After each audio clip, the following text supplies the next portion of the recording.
You're listening to Two Bobs, conversations on the art of creative entrepreneurship with David C. Baker and Blair Enns.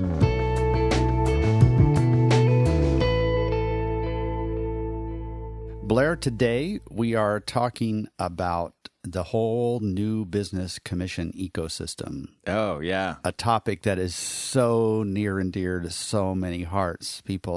These warm feelings are just flooding people right now. They're wanting to start like a wood fire and just bask in this. Yeah, I could just imagine tell me the answers. What are the answers? or click, just like going on. Yeah. Oh, yeah, right. Okay. In my world, people want to know the answers to this nasty, complex issue. And we may have some answers for them, but I'm really more interested in kind of picking your brain, just giving them maybe some new ways to think, because I think they're going to probably end up making the decision based on the kind of people they are, but at least we can give them some different categories to think in. So yeah, there are no clear or very few clear answers to the questions around this. So yeah, let's try this. Yeah, and different systems seem to work pretty well for people based on who the players are. So here's the first question, and that's, and I know that there's a hot button here, so I'm going to try and poke it. Of course right away. you are. Of course I am. Right. So it's everybody's job to do new business, right? I know you've written a lot about that. You've been a TED speaker. You spoke at South by Southwest on that and your topic, and you're known around the world as saying. I haven't done any of those things, and I do not believe that it's everybody's job to do new business. So therefore, everybody shouldn't be on some sort of a commission structure. No, there are very few firms where everybody is on some sort of commission structure, but there are a lot of firms where a lot of people are on commission structures. And I think universally those firms that the compensation, not just the plans themselves, but all of the issues around compensation and affect compensation, right, that, as broadly as culture, they all get really messy. It's a highly leveraged compensation plan where most of or even all of the compensation comes in the form of incentives, either commissions or bonuses. That's got all kinds of implications about the people involved, about the propensity for risk of the salespeople, of the risk that the principal is trying to mitigate, and the culture that gets created as a result of it. I don't know where we want to go from here, but it's if you took two extremes, where on one end of the extreme, it's like everybody in the firm, all right, it's everybody's job to sell, and you don't eat unless you contribute to selling. And the amount that you and your children get to eat is tied to how effective you are at selling. If that's one end of the spectrum. I'm picturing a lot of starving people. Yeah. I'm picturing hell. And then on the other end of the spectrum is, okay, we've got one or two people whose job it is to sell, and everybody in the firm is paid based on a salary with no incentives. Those would be the two extremes, and you want to find the right balance for your firm somewhere in between those two. And I would suggest to you that it's closer to the latter than it is the former. So let's define some terms first. Salary, commission, and bonus. As we use those terms, how are you defining, what's the distinction between those three? Yeah, it's funny. I've never thought of the definition of salary before, but it's the regular income that you get paid. It's the annual amount that you're paid for just showing up. It's not tied to any condition other than showing up and your ability to keep your job. So that's your base compensation, and in a lot of situations, it's all of the compensation that you would receive. Right. Okay, and then the distinction between commissions and bonuses in your mind. So there are different types of bonuses, but commissions would be typically we're talking about if you sell X, you get Y percentage of X. So it's a mathematical formula, essentially. Yeah, and it's directly tied to the amount of revenue that comes in. Now, there can be some other caveats tied to that or parameters tied to the commission, so it's not just a straight percentage, and those are the commissions that I favor. I think we'll get into that. And then you can have bonuses that are part of the actual compensation plan. And it's really just a way to put commissions in a box. So an example would be if you bring in a client in excess of $100,000 in fees, then you get a bonus of $5,000 or maybe $10,000. Okay. So it's a little bit like commissions, but it's not as directly tied to revenue. There isn't the variability there. So there's the formalized bonuses, and then there are discretionary bonuses.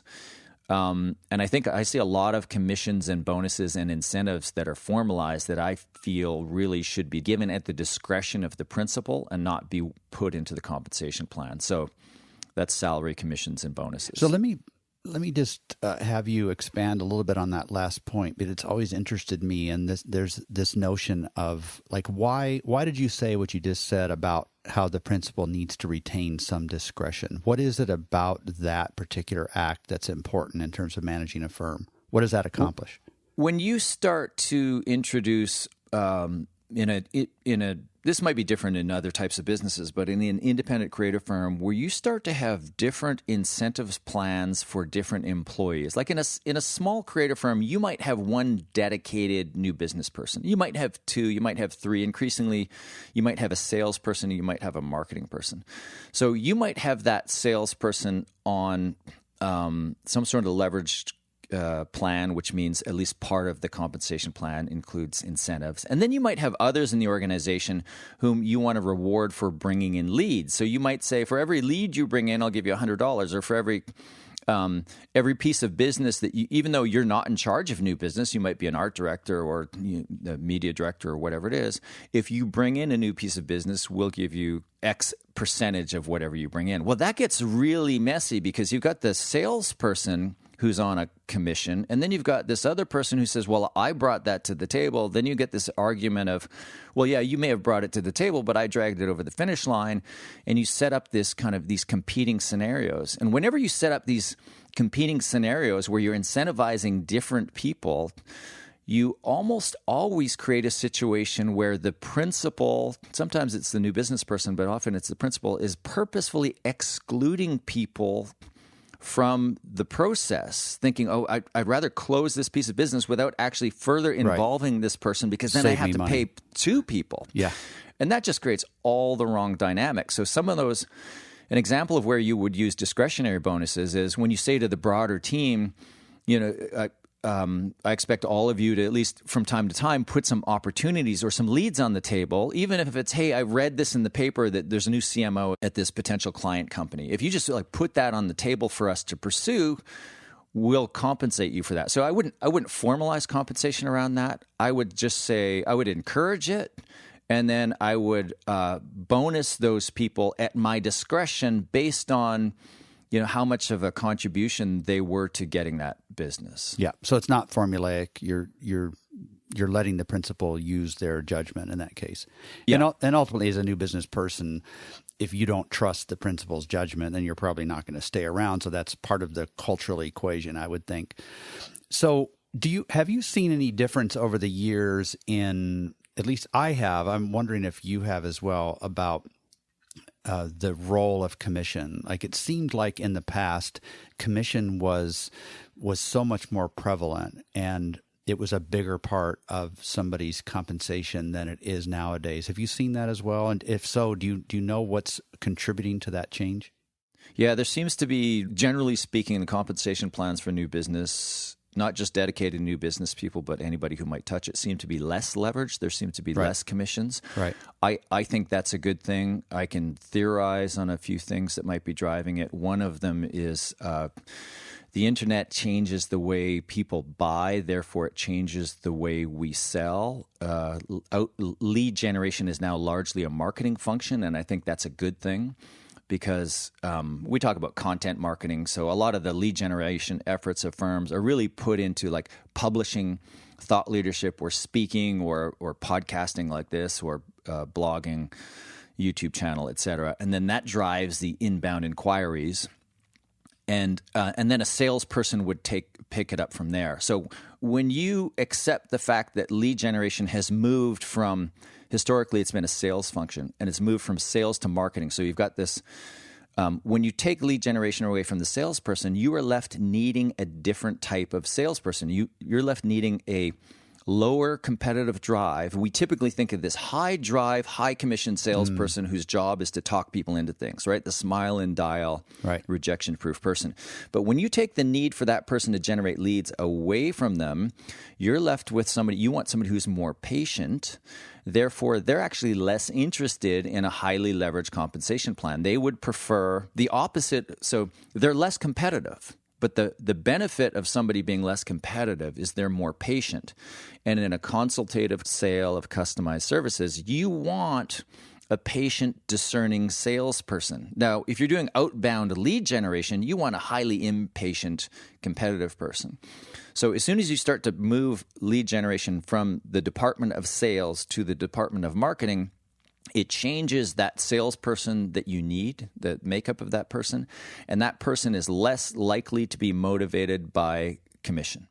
That distinction is so important. In fact, thinking about the second person you described, it could be somebody who's organized, disciplined, and a really thoughtful, a thinker, a writer as well. It's opened up the opportunities to different people as well. But also thinking about what you just said and applying that to myself, I remember I used to know exactly how somebody came to me. I could, in the middle of our first phone conversation, I could ask them how they heard about me, and then I could tag that in a database. Nowadays, I have no idea. It's like that's how this sales to the marketing flip has changed things, which makes it so much more difficult to really assign, I guess, responsibility or reward to an individual person, because if a firm is doing their job, they've got all these hooks in the water from a content standpoint. And I don't really know who brought I know who was in the meeting after somebody raised their hand and asked to be, talked to about this opportunity, but I don't know where they came from before that. So it really is a different world. Yeah, that challenge is known as sales attribution. Their entire business is built around this, and it's getting more. And even though the technology that we have to track where people came from, even though we're getting more sophisticated about it, it seems to be more and more elusive. True sales attribution, the answer to the question, where did this lead actually come from? Yeah, exactly. But Salesforce is forcing me to choose from this drop-down menu, and actually I don't know, so I'm just going to guess here. What do you think? I've often been curious about why we have commission structures for salespeople and not for other roles, because there are so many other roles for which we can measure the output. And it's always struck me as backward. And I've also wondered if it's because salespeople, and not so much modern salespeople, but in the past, those kinds of salespeople, they were like monsters to principals. They didn't know what to do with them. They didn't know how to hire them. They didn't know how to manage them. And so a commission structure was just a way to, like, in a hands-off way, let them be self-managed. It's like, if they're not any good, they're going to starve and they'll leave. They'll resign. And it was almost like, I don't know what to do here, so I'm going to put a commission structure in place. This battle, right? If they're not any good, they're going to starve, and then they'll leave before they starve. But conversely, if they're really good, they're going to hold you hostage, right? Yeah. There's very few things that can do more damage to your firm than a high competitive drive salesperson on full commission. Because if you talk to these salespeople, they work for themselves. Right. They are self-employed under your umbrella, and as far as they're concerned, you're not even their boss, right? Like that's the extreme version of it. And so like you asked the question, like, why do we even do this? I think that was basically, I'm paraphrasing. Why would we even consider just a full compensation? What's going on here? And the answer is risk from both sides of the table. So if you think of, it's this a bit of a legacy from viewing sales, lead generation as the responsibility of sales. So you need this really high drive, rejection-proof person. And somebody like that does not want a cap on their income. Yeah, they don't want a cap. Even if they never get above that cap, they'd never want the concept of a cap, right? They don't want to know what they're going to make next year. Yeah. Right. They want the possibility of infinite income, right? And that appeals to a principal who wants to mitigate his risk. That's the appeal. The appeal is, well, if they don't do well, then my risk is pretty low. And then at the opposite end of the spectrum, they start to do really well. Wow, oh my God, this person is earning more than I am. Well, how many times have you found well-run agencies with, great positioning, great culture, great salesperson, and the salesperson is making more than the principal? Is that a problem? I've seen it a few times where I've seen both, where it is a problem and where it isn't a problem. I've always thought, if the comp, it really depends on how the comp plan is structured, and if it's and maybe we should talk about that in a couple of minutes. But what I favor a balanced comp plan that's heavy on the base salary because it reins in those wild Mustangs, right, who see themselves as working for themselves. You pay a high base in exchange for you're a team player, in exchange for attending meetings, following policies, etc. If I'm the boss, I'm the principal, and I have a salesperson on full commission, and he's out selling so his children can eat, and I say, no, we're going to do a day-long retreat. His reaction is going to be, screw you. Yeah, you can't pull me out of the field for a day. With you losers. Yeah. Who are not on commission and would starve if it wasn't for me. Yeah. So we're I forget what your question was, but we are definitely seeing less and less of that. I can't remember the last time that I saw a decently sized or a decently run firm that had a salesperson on full commission. You're listening to Two Bobs, conversations on the art of creative entrepreneurship. Your hosts are David C. Baker of Recourses, author, speaker, and advisor to owners of expert firms, and Blair Enns of Win Without Pitching, the sales training and coaching program for creative entrepreneurs. For more information, go to twobobs.com. If you find this podcast helpful, please help us by telling a friend and rating us on iTunes. Thank you. Now back to David and Blair. All right, so let's talk about what a good compensation plan looks like, okay? And you've mentioned one already, and that's a high base in exchange for being a good team player. All those things. It could collaborating, helping with other things. It might be even record compliance if that's important to you, and so on. So that high base is one. Another one. Talk about just the agreed upon sales targets, but not so much. Not just the targets, but like what kind of a client are we going to include as part of the structure? So like if you bring me a client that meets these 3 criteria, it's going to count. If they don't meet it's not going to count. If that's important, talk about that as well. Yeah. So first of all, you need to set the sales target before you set the compensation plan. And when I say you, I'm talking about you, the principal, sitting down with the employee or the candidate. You start by saying, well, okay, here are our sales targets. We're $1 million firm, and our goal for next year is to be at $1.2 million. So our goal is to grow by let's say we've got 800,000 in. I'm just pulling these numbers out of the air. We've got 800,000 in revenue that we can account for, and we need 400,000 in new business. So your target is $400,000 in new business over the course of the year. So that's roughly 100,000 per quarter if you want to simplify it. So you agree by putting the target on the table and having the employee agree that, okay, yeah, I'm willing to take that responsibility on. The next step would be to discuss the target income. And this is really, there's no science around this. It's really like, okay, Mr. Salesperson, what is it that you think you should earn? What type of income are you looking for? And there might be some back and forth there. And you, just to keep things simple, let's say you agree that for hitting that $400,000 target, fair compensation would be $100,000. Now that's probably, depending on the environment, et cetera, that might be low, but let's just keep the numbers round. So we've agreed first on what the sales objectives are, and second, what the target commission is. Now let's go back to the sales objectives. 400,000 in revenue, new business revenue. If I just gave this person commission, the target's 400,000, their income is 100,000, therefore I'm going to give them 25% commission, pay them no base. Then that person is incentivized to bring in any piece of revenue, regardless of the size, regardless of the strategic fit of the client, et cetera. So you want to put some parameters around that. They have to be right fit clients. So you would define what the client looks like. But the most important thing I would stress here is you would only incentivize income that met a certain threshold. So 400,000 over 1 year, I would suggest that you break that up into quarters. So I would say to the salesperson, you get incentivized for bringing in a client that's worth over $100,000 in fee income.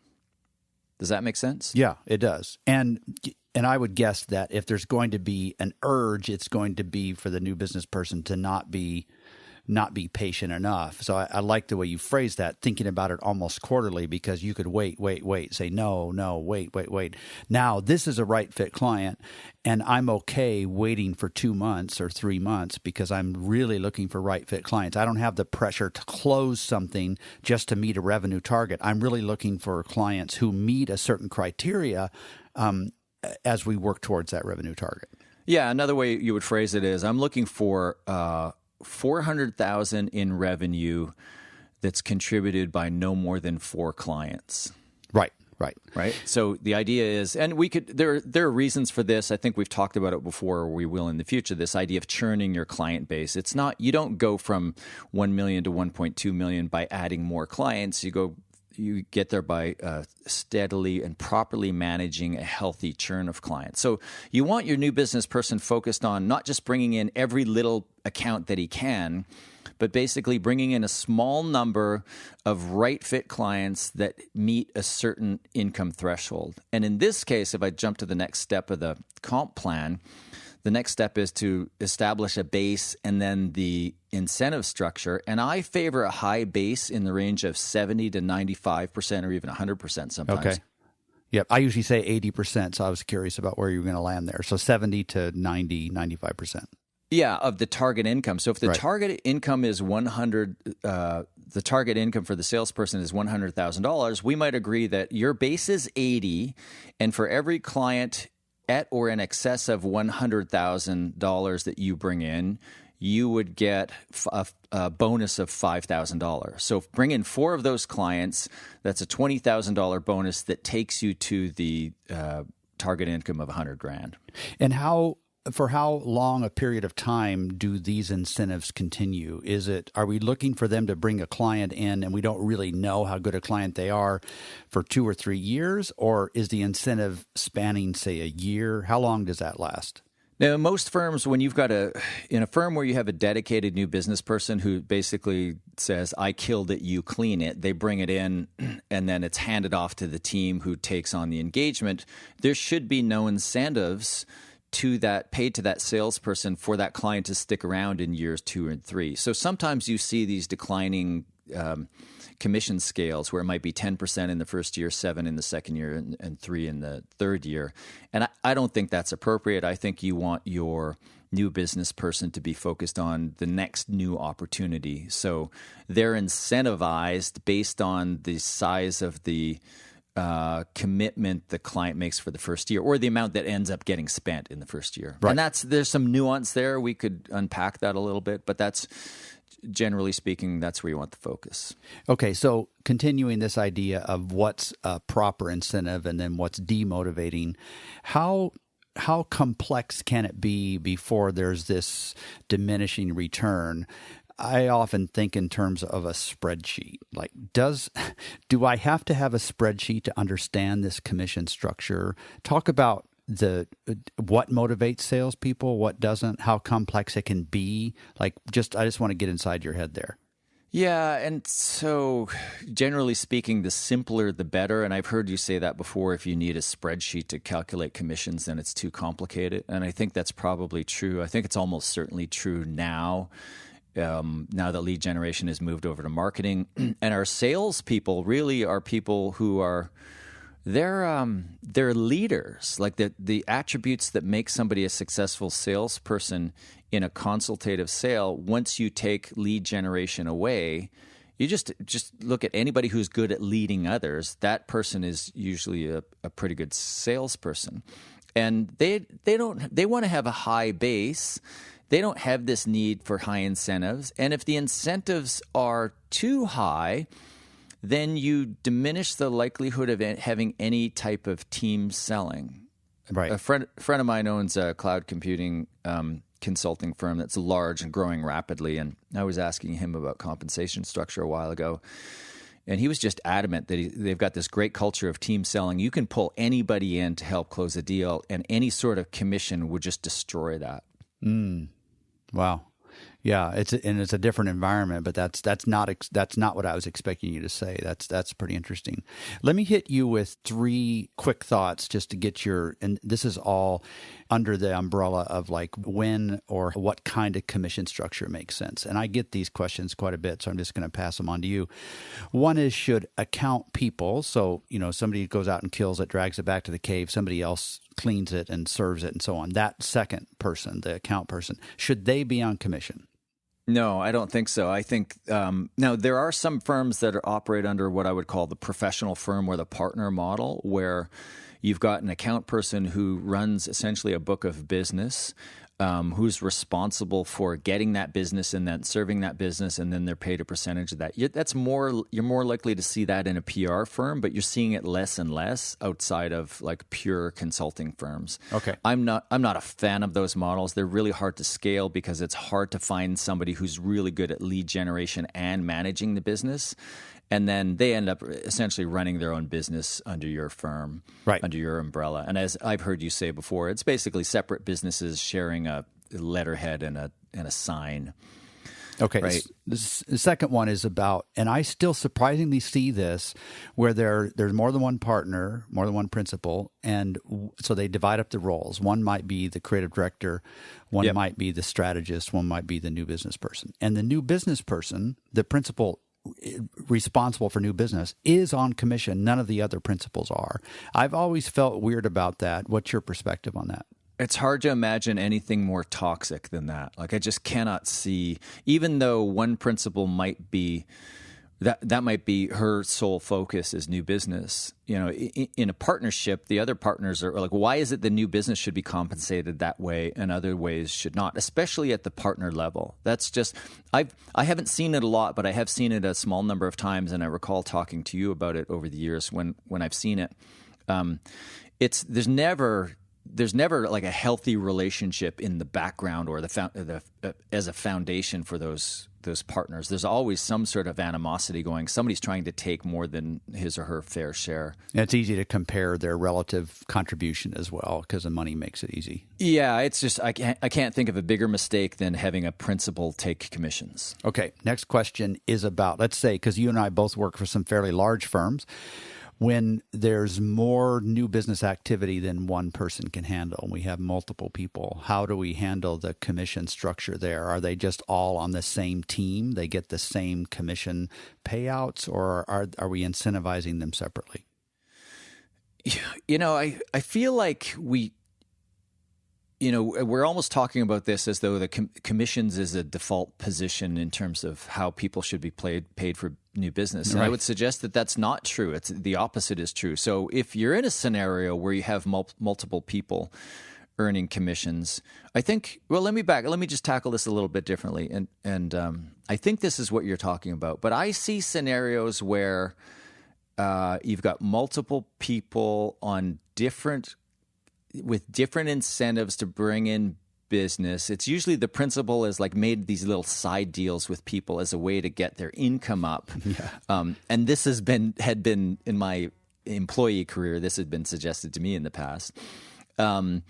Little side deals as a way to pay people or have people earn more. And then you've got all this environment of all these side deals. And then there's an opportunity on the table that somebody's brought in, and a decision is made. Somebody decides, well, we're not going to involve so-and-so because I'm going to end up paying out too much commission. The general rule of thumb is this: if you have an individual who is incentivized for new business and that business comes in, that person gets paid the commission or the bonus regardless of how involved they were or were not. Right. Does that make sense? Yeah. So if the firm wins a piece of new business and it has nothing to do with the new business person, it was a relationship from the principal, et cetera, that new business person, if they're working on under a leveraged compensation plan, they should receive the incentives for that, even though they didn't touch it, had nothing to do with them. And they should be paid that gladly without any... Yes. Yeah, because if you start to resent that payment, then you've got something else wrong that's not going to be solved with a different compensation plan. There's some cultural rift. Okay, 2 more questions and then we'll wrap this up. So let's say you're not real happy with your compensation plan, whatever the mix is of base versus commission. But you also know that it's demotivating to change the plan all the time, which is something we probably should have talked about, right? Yeah. So how do you balance that? Do you leave it if it really could use some help, but you don't want to keep changing it every 2 years? What do you do there? I think if you're going to blow it up and start over again, I would say start from a full salary with maybe some discretionary bonuses or small bonuses. And some people who are listening to this would think, well, that would be silly. Why would I just take all that risk? I would suggest that most of the problems around compensation plans have to do with the work that the principal has shirked or has not done around the positioning of the firm and the institutionalizing of a proper ongoing lead generation machine. Right. So anywhere where you see new business compensation angst, you will also see a whole bunch of like what I would call strategic work, positioning of the firm, et cetera, work not done by the principal. And not being terribly objective with themselves about owning that difficulty. Yeah. All right, last question, saving the worst for last, or the most difficult for last. So we've got this salesperson here, and I'm not seeing the results I want. I'm the principal. I'm not seeing the results I want. There's some things I really like, some things it's like, this is taking longer than I want. But, and I think maybe I don't have the right person, maybe I don't have the right plan, but I've invested so much time and money in this. And if I cut my losses right now, I'm going to have to start over. And it was so hard to find the right person. I have so many principals ask me about that. Like, when do you decide? And that's often when they mess with the compensation plan, thinking they can turn an ineffective person or an ineffective support system around and wash their hands of this by just fixing it with a different compensation plan.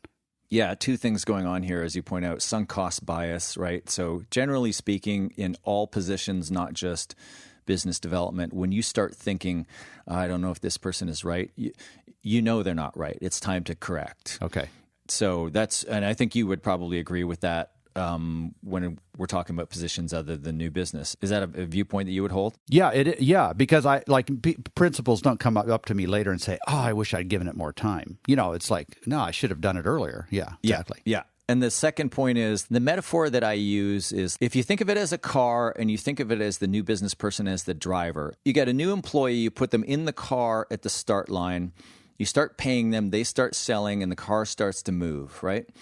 And when the performance isn't there, one of the reasons that keeps principals from correcting the hire, even though they start thinking, I don't think this is the right person, is in their mind, they imagine that when they replace the car stops, when they replace the driver, the car backs up to the starting line, you start all over again.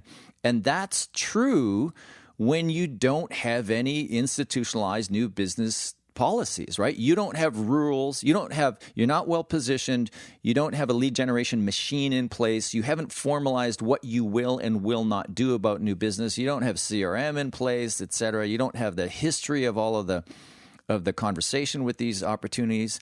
And for so many years, that has always been the case. Principals have looked at this domain of new business as kind of the special, mystical domain of the individual. And if I get rid of the driver, I'm going to have to back the car up to the beginning. That's such a brilliant. I've never really thought of that, but it's not like in the old days where we are maybe starting over. Like Google's not going to suddenly forget you if you have a new salesperson, right? That's another way to think about that. If Google knows about you already. Yeah, like invest in the car is what I'm saying. And right. If you have to stop and change drivers, that does not mean that the car goes back to the beginning. And, back when we used to hire high drive, overly competitive salespeople, one of the things that we paid them for, that we looked for them to bring to the table, was their connections. Right. What we used to call the Rolodex, right? So if you're hiring based on that, I mean, you're already behind. You're already setting yourself up for all kinds of trouble. And it's pretty rare that happens these days, although in some of the big ad agencies, people still get hired on that basis. But if the firm is seen as the expert, if the firm is generating thought leadership, or others, or the principals and senior people in the firm are attracting inbound leads, if the firm has a properly set up CRM system and all its stuff cataloged, then you can look at the data and crunch the numbers and see who's doing what. And if the firm has policies and procedures around new business, then you can get away with a pretty good person. You don't have to go in search of the rainmaker, which is interesting because we used to hear that word a lot, right? When's the last time you heard the word rainmaker? Yeah. I mean, there are even whole sales programs built around that word. Yeah, I haven't heard it forever.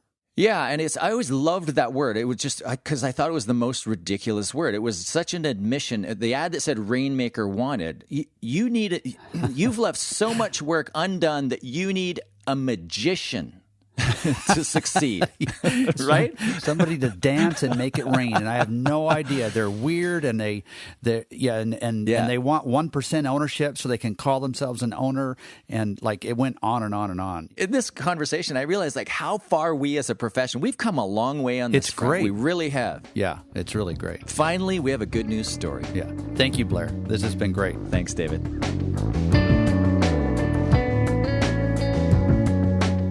Thank you for listening to Two Bobs with David C. Baker and Blair Enns.